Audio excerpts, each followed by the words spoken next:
Hello, everybody. Good afternoon once again. So, we are back again with our last session of your nutrition initiative.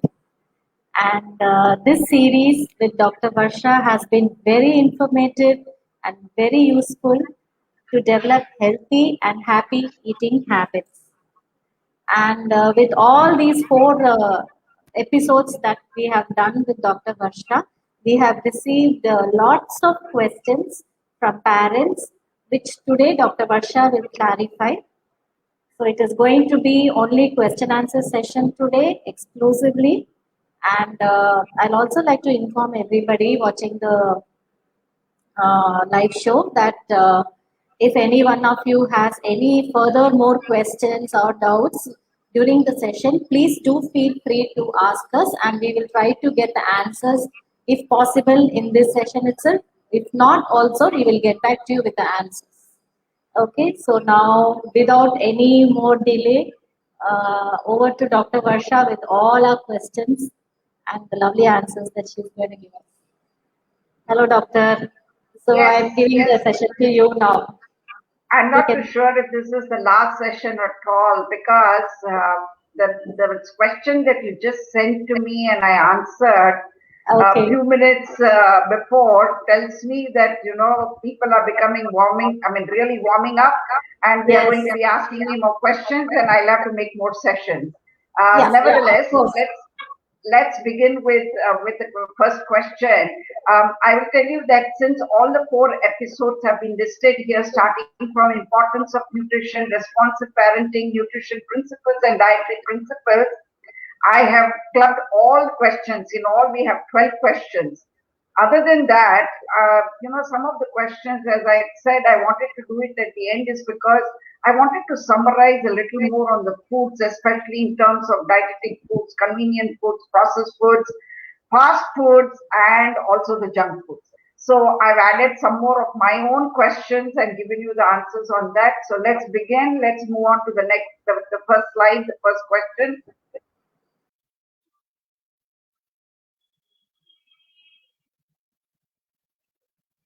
Yeah. The first question was in the assessing readiness to feed, you had mentioned about what food can be given with each milestone development. But what about children with delayed milestones? Should we follow the same process or does it depend on their issues? To which I had said the answer was the very purpose of giving you the milestone development was to assist you parent to identify the delay and seek assistance because the child must be supported to meet their nutritional requirements and prevent any deficiencies from setting in and further hindering their growth in terms of both height and weight. General tendency of the parent would be to accommodate the delay, that is, use the child's inability to accept modification and continuing to give that which is convenient to the parent to administer rather than what is appropriate. I hope you have understood the answers. I'm there to give you assistance when they don't reach a milestone there is a delay. We still need to see that the nutrition requirements, please understand, go back to what I said in terms of consistency. So if they're not going to eat solid, if they're not chewing, then we might have to continue to give them liquid, but in the liquid, we cannot continue to give them milk. We cannot continue to give them diluted fruit juices. We'll have to give them meal replacement. So please understand, because they are not meeting milestone is not an excuse not to meet their nutritional requirements. Okay, so please understand that the readiness to feed does not frequency of the food that you give. It does not, as they keep growing in age. You have already seen how we have to keep on increasing in terms of energy, in terms of proteins, in terms of fluids. All this has to be given to the child depending on the age that they are in. So please remember that. That's a very good question. One says, many kids don't want to eat the morning breakfast or don't feel hungry. Is it okay to skip it and not force them? If not okay, what can be suggested instead? Skip or force is not the permitted vocabulary at all for you. It's not a viable option to the parent. When I explained about weaning, believe me, each of these methods of feeding, that is, breastfeeding and weaning and all these things, I can take huge. I can take hours of sessions on that, the exclusive sessions on each one of them. But under the constraints, I have been able to just convey to you what is required. But please remember, do not use the word skip, nor do you use the word force. But please remember, I have interacted with the parents of Ekadaksha and also other parents who, will wake up the child at 8:30 for a school at 9 o'clock. This is never going to make the child feel hungry at all. Please understand. Don't put the blame on the kids. The blame is on you as a parent. The circadian rhythm, the rhythm of the sun, mandates that the child wakes up at sunrise and sleeps within reasonable time post sunset. So I generally say that if they have to wake up at 6 o'clock in the morning, they should be asleep between 8 and 9 as such. If they're not asleep between that time, then there is a problem as such, and you have to correct the sleeping pattern for them, then blaming it on the child. So unless this rhythm is respected by parents, both the child and the parents will suffer. Remember this poem, early to bed, early to rise, makes you healthy, wealthy, and wise. It is given to your child, even if your child is classified as special child. You have to bring them to the regular child's requirements, okay? And this is where, as a parent, your challenge comes in. And I repeat again, I'm here to help you. Next one.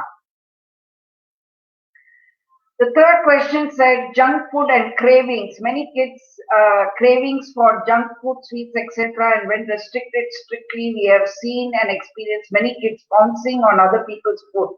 Should be completely restricted, or is it okay to allow once in a while? Again, this is not a question of restriction or permitting at all. Once in a while, that's not the issue. It is not like, I mean, you're trying to tell that that once in a while it's okay to tell lies. Once in a while it is okay to steal, because this was the circumstance. No, there is no once in a while at all. With respect to junk food, I will be covering it a little more. It is giving you definition, but here to answer this question, I will say parents are to be blamed, not the child. Why did you as parent introduce the food to the child in the first place, knowing it is junk food?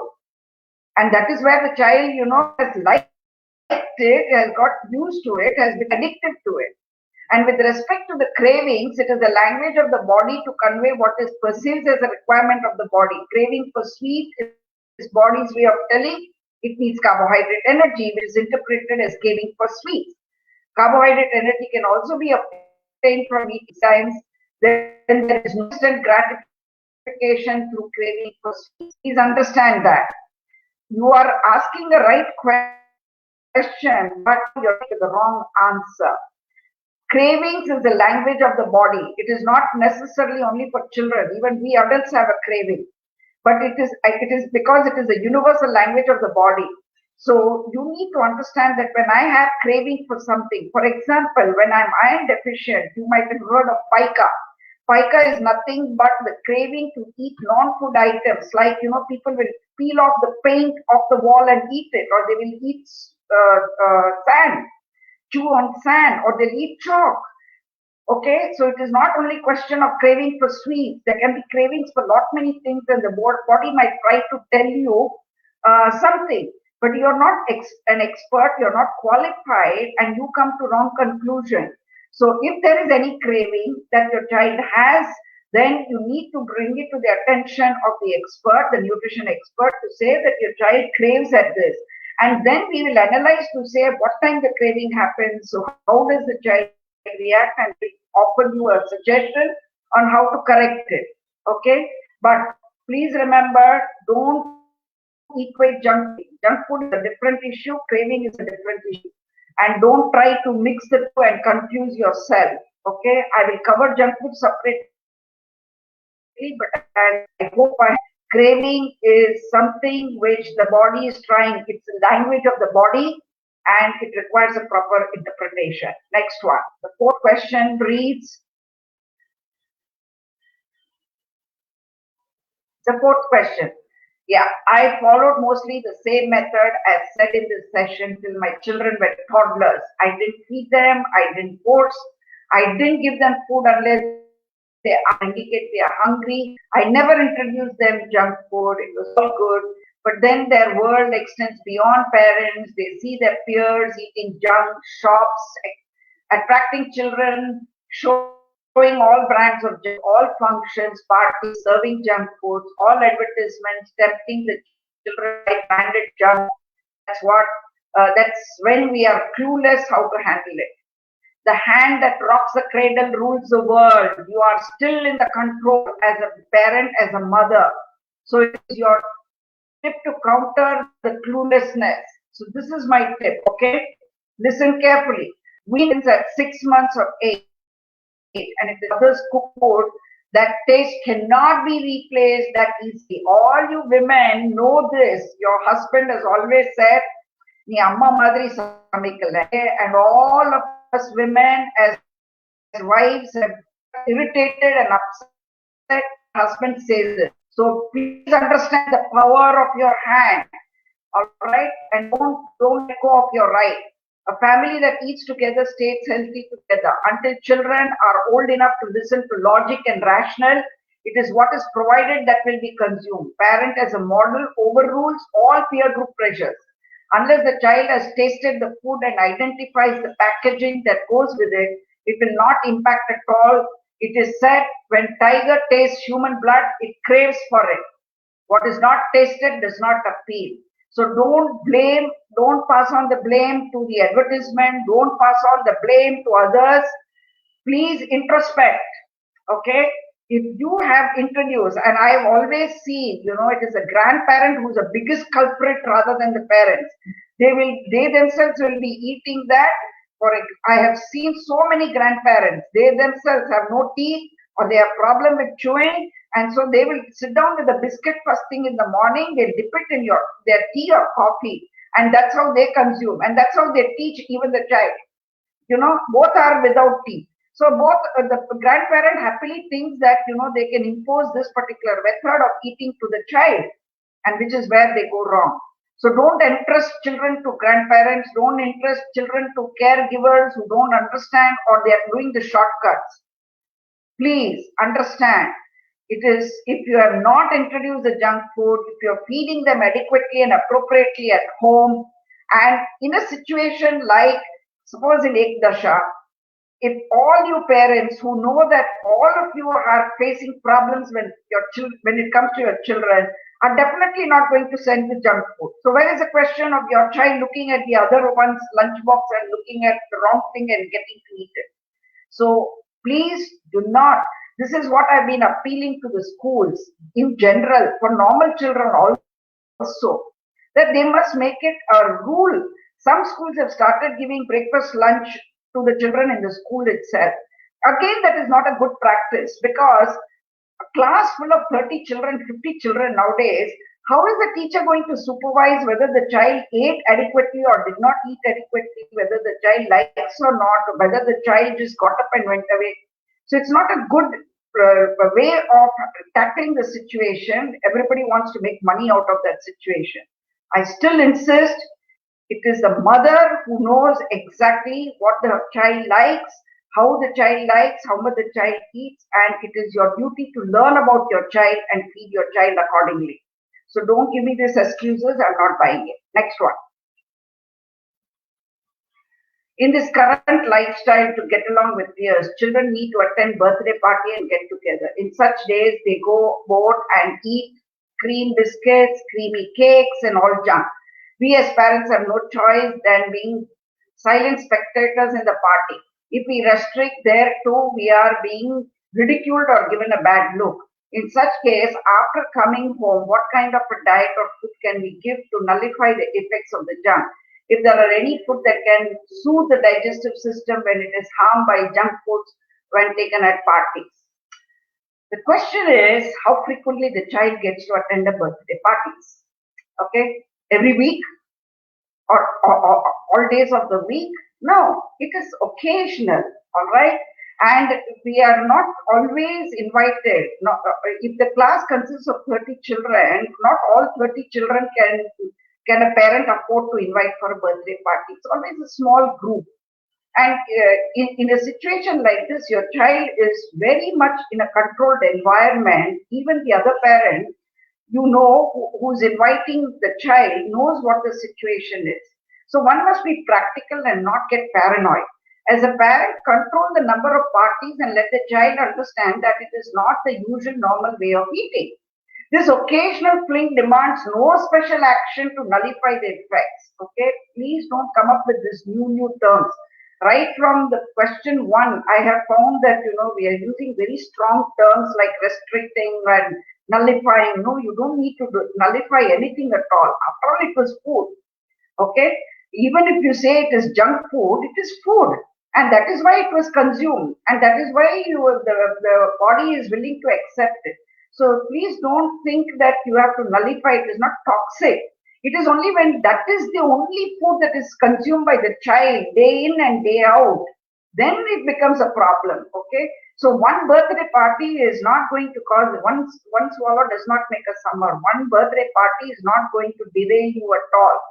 So stop worrying. Also stop making hectic action plans to nullify the effect of this one-time party, the number of times they attend the party, what they eat. And please understand, party is one meal of the day.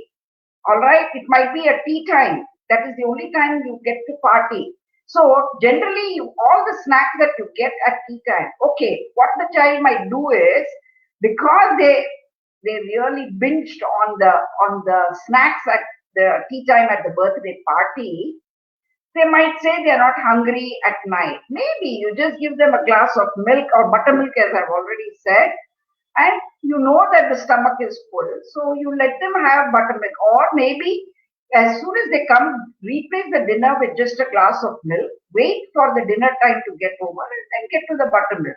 So don't get paranoid, don't have to do hectic action on that. You can also give them a mixed vegetable juice or a soup for dinner after they've come back from the party, because they say they are not hungry. So you make them drink something like a mixed vegetable juice, because it is going to be all the vegetables with fiber and the bulk and the vitamins and the minerals. Okay, give them that. Now you got an action plan to nullify the effect, right? So don't get paranoid about these birthday parties. It is just one meal of the day, and you are in control of the situation on whether they can attend the birthday party or not. And also considering that it is the children that they are as a group in the particular school environment, you can always impact on the parent to say, well, let's be reasonable, let's make it feasible and give it on that basis. I hope I have answered and stop your worrying and stop you from frantically trying to work out on nullifying. Thank you. Next one. Question number 6. Even I have faced the same. My son's doctor used to tell, when you don't give certain food, read it as junk, he might get it from others at school and eat, which you may not know. So you don't restrict but develop a self-control. It was hard to follow, but it worked when given time to develop self-control. We would like to hear Dr. Varsha's guidance on this. Again, a strong self-control, very strong. Even grandparents and parents as role models do not display self-control. How will the children develop self-control? I don't know. Let's not get into these issues of self-controls and things like that. As a community, it is all parents that must follow nutrition guidelines. In the school environment, say for example, Ekadaksha, if no parent sends junk food, how would the child get from the others at school and eat? It is not a question of restriction or no restriction or developing self-control at all. The child who has firm foundation of eating balanced meals at right time with parents and family at home, being role models, there is no question of child defying the practice at all. If my stomach is full at breakfast time, I'm not going to be hungry till lunchtime. So if I have seen, and I have challenged this in the regular schools where you have canteens that are displaying this sort of a thing, and the parents give them pocket money. When I grew up, my parents gave me no pocket money. If I wanted something, it was a big excitement when occasionally My father brought home the cakes or brought home the chocolates or brought home something, and we looked forward and we always bargained, with the parents. I said, I'm a good child, but will you get me this? And it was at the discretion of the parent that we got it. Now, when you leave it to the discretion of a child to pick up whatever is sold in the market, you have to blame yourself. Don't blame the child. You could control yourself. How are you going to ask the child to control himself or herself? So please don't use such words at all. Self-control is not required to be taught, not required to be learned at a young age. You have enough problems with your special child. Why are you adding extra? I'm not saying adding, you're multiplying your problems. Please don't get into this area at all. I made it very simple for you. I've given you the time at which they should be given a drink or they should be given something to eat. And so what is put on the table, you eat it and you make your child eat it, period. And if they are eating at that time, then you know for sure nothing can go wrong. If the parent, at least in Ekadaksha, if the parent wants to celebrate the birthday of the child, their own child, by bringing in some pastry, make it a packet, give it to the parent, you can distribute it, let the parent take it home and feed the child. The parent then knows when to give it, how much to give it, how to give it, right? So I think you need to learn to follow the guidelines yourself first rather than imposing it on your child. Next one. You are told that at 6 a.m. to give milk to the child. If the child is woken up, drinks milk and goes back to sleep again, is that okay? Yes. A child learns one thing at a time. You are setting the biological clock right first, okay? And hence the body must get the routine established. So until that happens, there will be some amount of going backwards and forwards. Only remember that after milk at 6 a.m., the child can be allowed to sleep, but get up in good time for accepting the breakfast without a rush. So this is how you control the situation, all right? You cannot then say, doesn't matter, let the child continue to sleep, and then they will get up and then you want to give them the milk, you want to give them the breakfast. They have a small stomach. How can they take everything at one time? That's why you have to give the spacing. So let them have the milk. Also, sometimes the child is deficit in sleep and wants to go back only because they didn't get adequate sleep at night. Why did they not get adequate sleep at night? Why does your child want to drink milk and go back to sleep? These are the questions that need to be looked into and answered. So I would not give an ad hoc thing of saying that, they continue doing this forever. But we can monitor it, we can permit it until the child is able to establish a routine wherein they get up at 6 in the morning, drink milk, then they get ready for school in good time, okay, have their breakfast, and they are not rushed about anything. This is what is important. That is what I want to convey. Next one. Is it okay to give sweets, milk, wheat, maida related items to kids with special needs? Will they make them hyperactive? I like this. Why do you always think that, they are the ones who have to be curtailed and they are the only ones who are hyperactive? You mean to say a normal child is not hyperactive? Not a normal child. Any child has to be active. If the child is placid, not active at all, that means it's big trouble. So, no, not only it is not okay for kids with special kids, it is not okay for all categories of human species, including kids with no special needs too, not to be indulging in these products or as a replacement or very frequently. Okay, you should not. You need to tell me. Okay, today is Amavasya and we are supposed to make payasam with vade, right? So Amavasya comes when? Once in a month. Please understand that. So it is not something that we need to give on a regular basis. Such questions tells me that it is the frequency with which you are making it that bothers me. All right. All humans react the same to the stimulus, be it sweets, milk, wheat, or maida. All these items contribute significantly to simple sugars that are quickly absorbed, and all of the above are bereft of fiber and complex carbohydrates. So they make a perfect recipe for hyperactive action and reaction. So I have no problem if you will make kesari. I have no problem if you will make a milk sweet and give it. When do you give it? Why do you give it? Do you make it a regular affair as a bribe that you tell your child, hey, you eat this so that I will give you a sweet, I will make a palgova for you, I will make you halwa. No. Again, I'm telling you, the very idea that you are making these things and giving it, occasionally you give it, you cannot make them hyperactive. No way. All right? It's a quantity that is consumed, the quality of what you have cooked, and what else did they eat with this is very, very important, and it's also a determinant of how there is a reaction to it. I eat one teaspoonful of it along with my meal, then I cannot blame the sweet, the milk, the wheat, or the maida at all. But if the sweet, the milk, the wheat, and the maida is the only thing that I consumed at that particular meal, I'm asking for trouble. I hope you understand that. Thank you. Next one. Ninth one. Yeah. Can we give jam, peanut butter, ketchup, mayonnaise to kids? The question cannot be answered with a simple yes or no at all. Okay? When and how much of jam, peanut butter, ketchup, or mayonnaise needs to be answered. I need to discuss with the parent as to, I'm scared nowadays. If it replaces other healthy options at the meal time, then it would be the wrong recommendation altogether. A kid is introduced to all of the above, but not so frequently that they become addictive and worse still refuse any other alternate healthy option.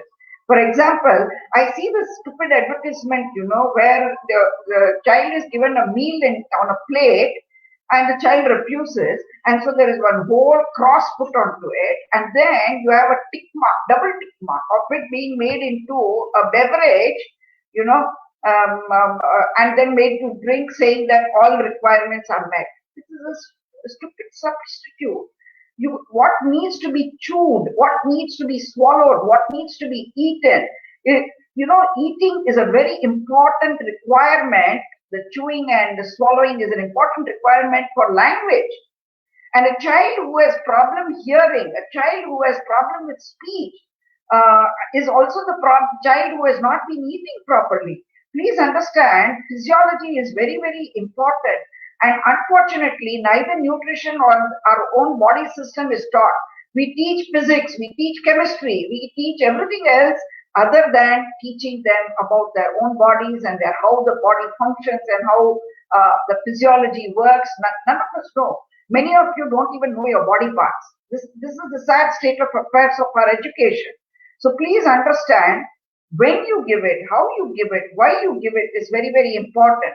The chapati is rolled in ketchup, chapati is rolled in jam, chapati, the bread is, bun is given with lot of mayonnaise. See, why I can give chapati with dal and vegetables.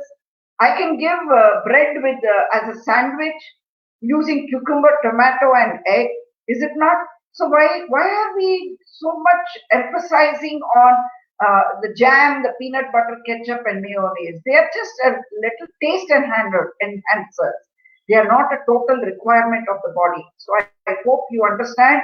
It is not that you can give them or you cannot give them. It is how you give them, how much you give them, when you give them. That is very, very important. Next one. I raise this question on behalf of a family whom I know. They are 6-member family, 2 for each generation. They follow the healthy diet strictly for all. The children have healthy diet timetable as doctors suggested. Middle-aged generation have their own diet plans as paleo, vegan, etc. 8th generation follows the diet as suggested by the physician based on their ailments, which means each member of the family follows different diet. The lady of the house, who mainly takes care of the stock of all items, menu of the day for every individual, preparing at the right time and at the right quantity, which varies from person to person, ends up frustrated. Advice from doctor may help the family how to handle it. Please go to the session on meal planning and you will understand that the scenario you have described does not fit the guidelines for the family. It is as if the lady is running a restaurant or a catering unit. No wonder it is frustrating. You go to the hotel and you suddenly say, one person says dosa and the other one says idli and the third one says fried rice and the fourth.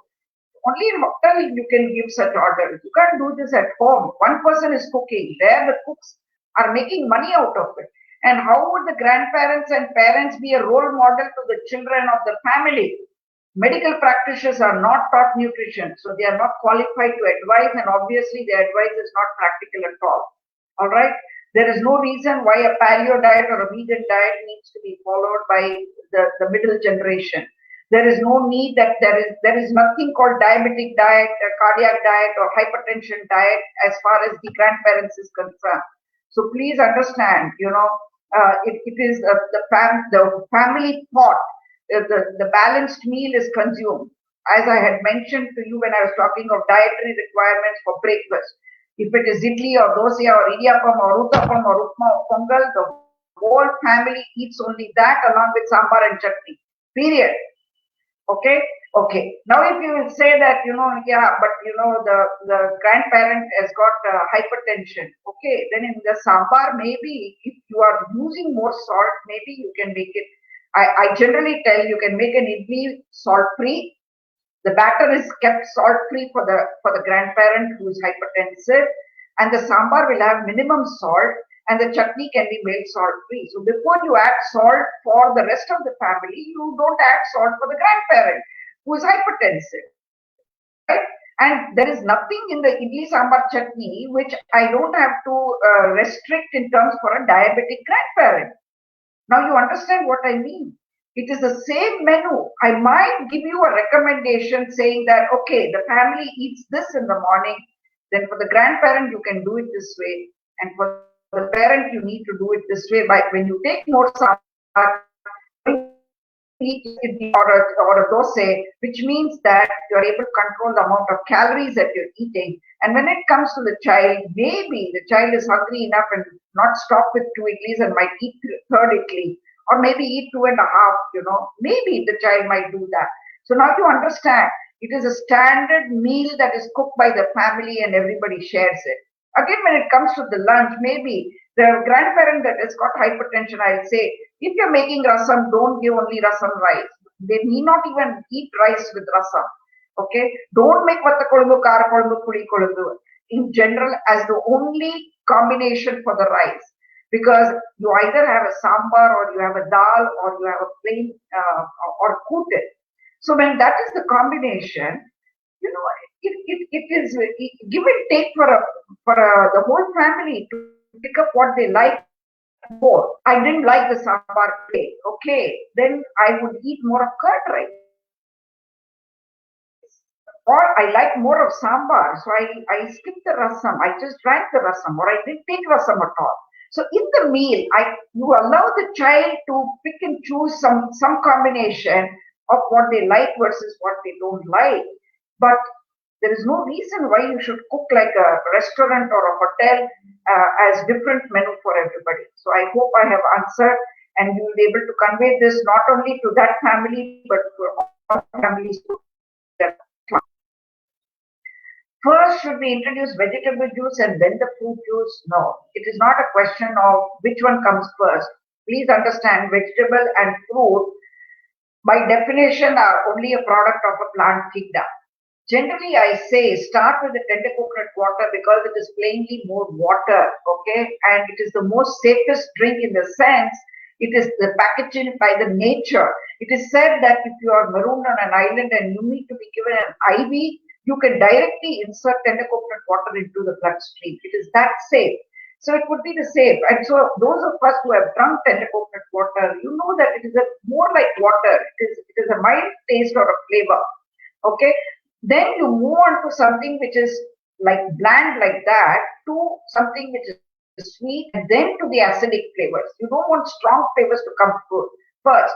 So fruit juice that contain both a sweetness and tartness. There is some amount of sourness in the food. But so we usually start with apple juice.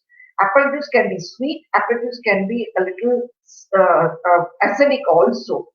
Same way with ripe mango juice, right? So in the season, whatever fruit is available to us, that is what we convert into the juice and give it.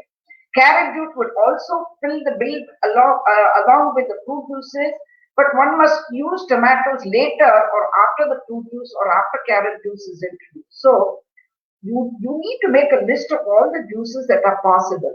Now, I generally tell them don't buy ready-made fruit juices where they have added a lot of preservatives, where they have added extra sugar, to keep it as a consistent sweet taste. No, you take a natural fruit and convert it. So all juices must have standard composition, that is undiluted direct extract as in sweet lime or orange juice. We introduce starting from smaller quantity, the first day itself, the child will not drink one glass, 200 ml cannot be made to be drunk. So you just give them in small quantities, say 50 ml or something to that effect, and then you reach the final intake of 200 ml per feed. Added, if the juice tastes too strong, sweet or sour, dilute it with boiled food water to blunt the strong taste. Fixed amount of fruit and vegetable pulp and the amount of water for dilution must be maintained. No sugar or salt must be added. Please remember this. So this is what the requirement is when you start. And I generally start fruit and vegetable juices from the after completion of third month. Okay. And I generally tell you need to give it for 3 consecutive days and in a standard way, such and 10 o'clock in the morning. Why 10 in the morning? Because if there is any adverse reaction of food intolerance or a food allergy, it is better seen as even a rash or anything can be better seen in sunlight than seen under tube light. That is the reason. One. Also, it is good enough time for you to catch hold of your pediatrician if you need any medical assistance. Okay. So I generally say, and also that is the time, 10 o'clock is the time when the mother is free. The husband, the father has eaten and gone. If there are older siblings, they also have finished. The mother also has finished eating. Child had already had the breakfast, so now is free enough, was fed for the breakfast time. So it's free enough for the next feed. So keeping all that in mind, I generally say introduce at mid-morning. The other alternative time is to introduce it as mid-noon, that is, after the lunch and before the tea time. Sometimes you can also use tea time, but never go beyond 4 o'clock when it comes to introduction of a fruit juice or a vegetable juice. I hope I have covered all answers with respect to this question. Next one. This question came to me just a few minutes before I come on air. And I hasten to add this because it's a very, very important and a nice question. I call it an excellent question. What is the question? Certain food like yam cause itching in the throat for few people. The allergy symptoms are not visually shown like rashes. The allergy can be understood only when the child expresses it verbally. But children who can't express verbally, set up tests to do regularly and find out if they are prone to certain allergy for particular food like yam, groundnut, etc. I again repeat, it's an excellent question, but it is one that requires a separate session as food intolerance and food allergies are 2 different issues. I will consider taking a session on this issue to enlighten you parents, not immediately, but I definitely will prepare and come back to you on this. But at this point, kindly note that there is no single market test and one cannot undertake a battery of tests either. It's expensive to do allergy tests and, you will get very weird answers like allergic to rat shit or maybe cat hair, and you won't even know. You'll be like a dog trying to catch your tail. So don't ever try thinking of any test.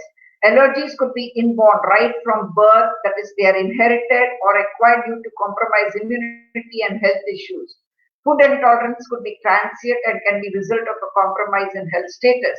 So you need to be educated on differentiating between intolerance and and allergies. At this point of time, I would recommend that the safest way to know if food can give problem is that adults consume the food, test it on themselves before offering it to your child. You as a mother is the safest sounding board. Because the child was within your body, it is for the full gestational period, and you have consumed all these foods there even before. So the child has already got exposed to it. It is not exposed for the first time. But sometimes, you get a particular food, try it on yourself. If you were safe, the child won't have a problem. So please, again, I repeat, you have to be the model, you have to be the tester, you have to be the person who eats the food that is being tried. Very many times I also tell mother, if it is a bottle feed, there is anything remaining, pour it into your mouth. Don't put it in the gutter. Don't keep it and top it up with another feed. Don't do that, because then many mothers make a face. But I tell them, if your child likes it, why should you dislike it? After all, the child is part of you. So this is what I would again emphasize. Please try it on yourself. And generally we say, we don't try things that can give problems before 1 year of age. Okay? Because that is when the child has major issues and problems of not being it, especially eggs. Many mothers introduce eggs. Protein foods are a major problem when it comes to allergy, and certain fruits and vegetables.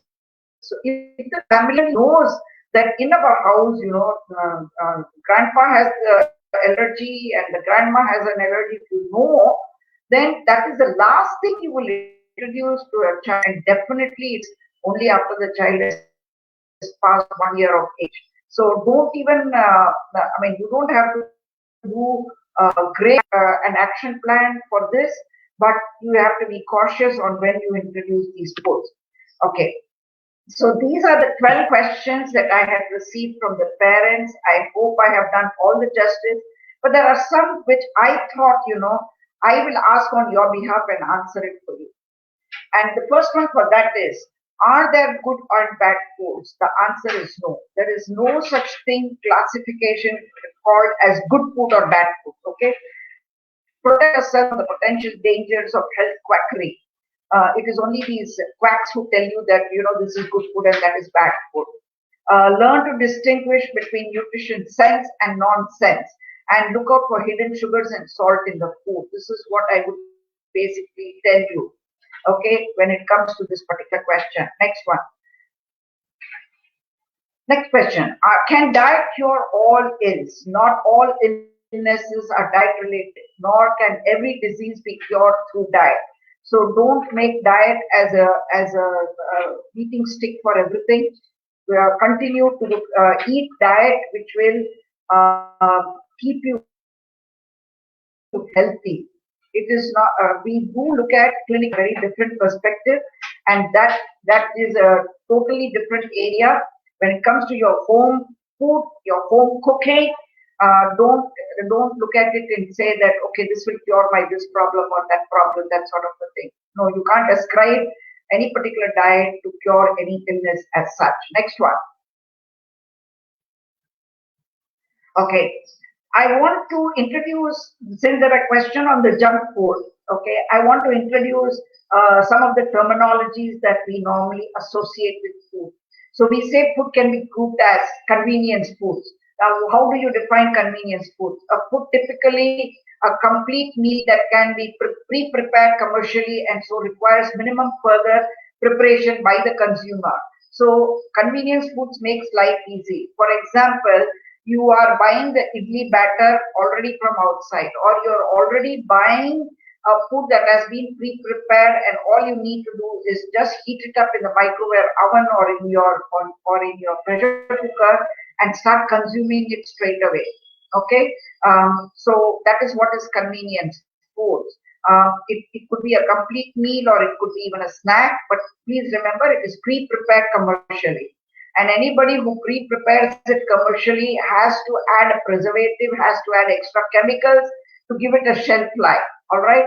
So it is dangerous for you to totally depend on convenience foods, but we use of it because constraints. There might be several constraints. Both the parents are working, and sometimes you have to depend on convenience food because it makes your life easier.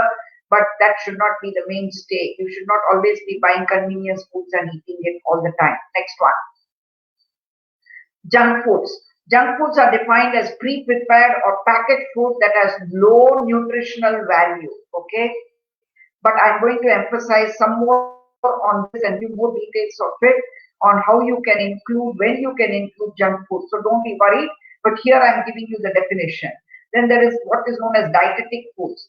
This refers to any food or beverage whose recipe is altered to reduce or increase a particular nutrient. But believe me, by just telling that I've taken up sugar, okay, it does not make it a diabetic food at all. because sugars come not to you only from the sugar that is added. The carbohydrate component of the food itself. I give a classic example that we Gujaratis are very very fond of eating basundi and shrikhand, and so now under the name of dietetics food, what they do? They don't add sugar, but they add sugar free or equal or any such sweetener to the whole thing, and this is misguiding. Because then the person feels, oh, I'm diabetic, but I'm using this dietetic shrikhand, or I'm using the diabetic shrikhand or a diabetic basundi, and consume as much they consume at any other point of time. But they forget that sugar was one component. How did we make shrikhand? We use milk as the base. Okay, it was basundi. We have boiled the thing. Kheer, we have boiled and made it concentrated. So the ingredients of the basic ingredient sugar is there already. So just because we took away one ingredient, okay, does not make it a dietetic food. Or by saying that I've added vitamin A and B when I'm making dalda, and so it becomes a dietetic food. No, it cannot become that. Because I added a nutrient or I take away a nutrient does not make it a dietetic food. The definition of dietetic food is totally different. It comes under critical area. And so don't get carried away by stupid terminology, dietetic foods by reducing or increasing a nutrient. Processed foods. What is the definition of processed foods? It's a transformation of agricultural products into food, or one form of food into other forms as such. That is what is processing. For example, when the rice is converted into making it a vattal or an appalam, or you're processing it and converting it into noodles. The wheat is converted to noodles, or it is pasta. So we are processing the basic agriculture food, whether it is rice or wheat or ragi or bajra, and we are making it into chapati, or we're making it into a bread. So when you transform it into another form, this is what is called as processed foods. Okay, next one. So having said that, now I will answer your questions as far as junk food is concerned. Do junk foods provide any nutrients, or they merely threaten health? Some junk foods relatively high in nutrient value. For example, milkshakes, hamburgers, pizzas. There are few which are totally nutrient free. Now, milkshake is junk, hamburger is junk, pizza is junk, and you're saying that it is relative high nutrient value. Why do I call it as think it is one particular item that is excess in that? Okay, so milk itself is good by itself, but when I made milkshake, I added extra cream, I added extra sugar, okay, and I made it very thick, and that is why the nutrient content is increased, but it is only one particular type of nutrient, and that is what causes the problem. So it is not that junk food is already nutrient free. Can be high in a nutrient, all right? So should junk food like candy, soft drinks, etc. be excluded from diets? I will not say yes to that. I will say no, but moderation is the key. Common sense nutrition is the best defense against food faddism. All right?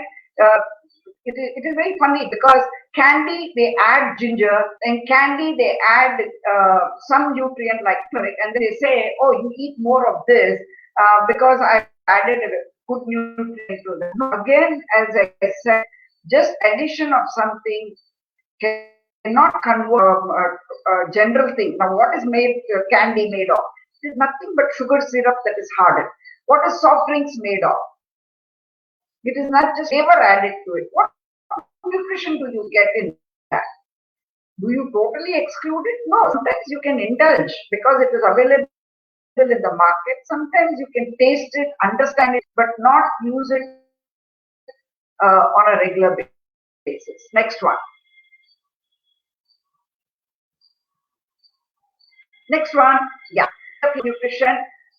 They do not have to interfere with good nutrition, but can be enjoyed in addition to other well-balanced diet. In today's society, junk foods are nutritionally acceptable and practically unavoidable, so that you can do it in moderation. You're balancing the meal, so allowing a little bit of it, no harm in that. I think that answers some of the questions where people have said, the pressures, and when you go to the burn. So yes, in moderation sometimes, but not repeated. Now, let me give you an example on this. When I ask the parents, and when I tell the parents, you're not supposed to eat, there are the grandparents especially, and then the parents also give me a very funny this thing, input. No, doctor, we eat vada only once a week, bhaji once a week, pakoda once a week. Now, isn't all of that fried foods? So whom are you trying? What are you trying to tell me? That because it is only once a week, it's okay, right? So that is what is not. So it is medu vada on one day, and it masala vada on the other day, and then it is a keera vada on the third day. So every day there is a vada, which is wrong. This is what I call as junk food that is used ad libitum, without any moderation, repetitively, which is addictive. This is what is wrong. Many people will not eat their meal unless they have been given papads or chips or something like that. That is wrong. That sort of consumption of junk food is erroneous, that is harmful. But if you're going to eat, sometimes it is not going to be. You should not totally shun junk food, but you must use it, you must include it very judiciously. Next one. Yeah. The other word with relation to junk food is the fast food. What are fast foods? And do they offer any nutritional value? The definition of fast food is that it is relatively low-cost food eaten out of hand and sold at outlets featuring over-the-counter, quick convenience service without any frills. Okay? So all these restaurants, some of them now even let you stand at the counter. I mean, they put up those high you just stand there and eat. There are many people who stand at the roadside lorries, and they're eating the same thing, idli, sambar, chutney. But it is given in such a way as a convenience that you just stand there, eat it out of your hand, and you run. So the fast food is defined as relatively low-cost food eaten out of hand and sold at outlets featuring over-the-counter quick convenience service without any frills.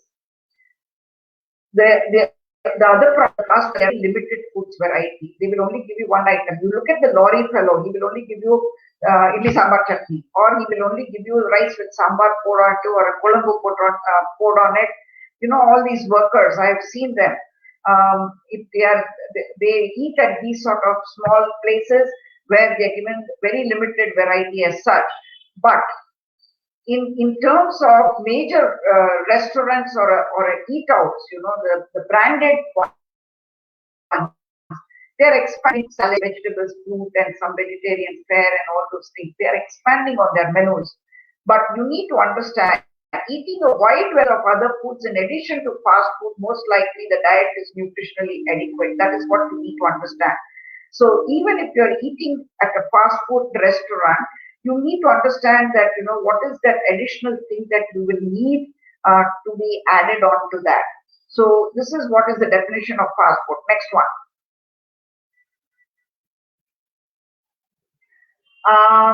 Should dieters eliminate fast food? No. Include it as a part of well-managed diet. How can a nutritious meal be selected at a fast food restaurant?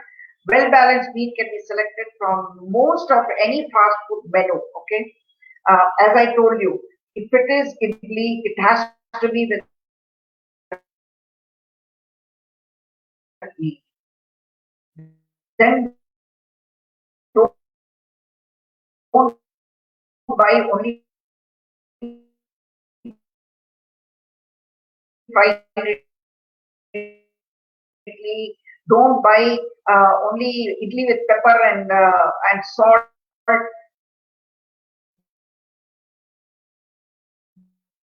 Don't do that sort of a thing at all. This is what I'm trying to do.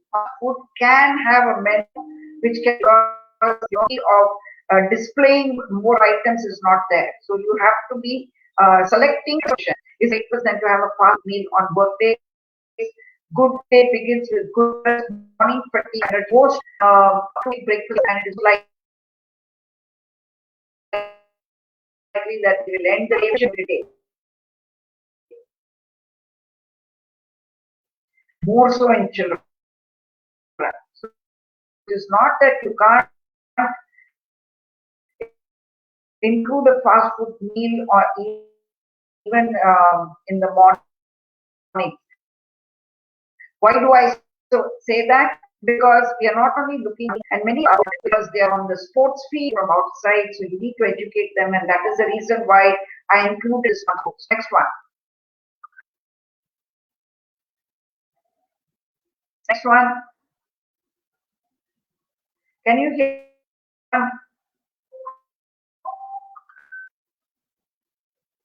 Next one.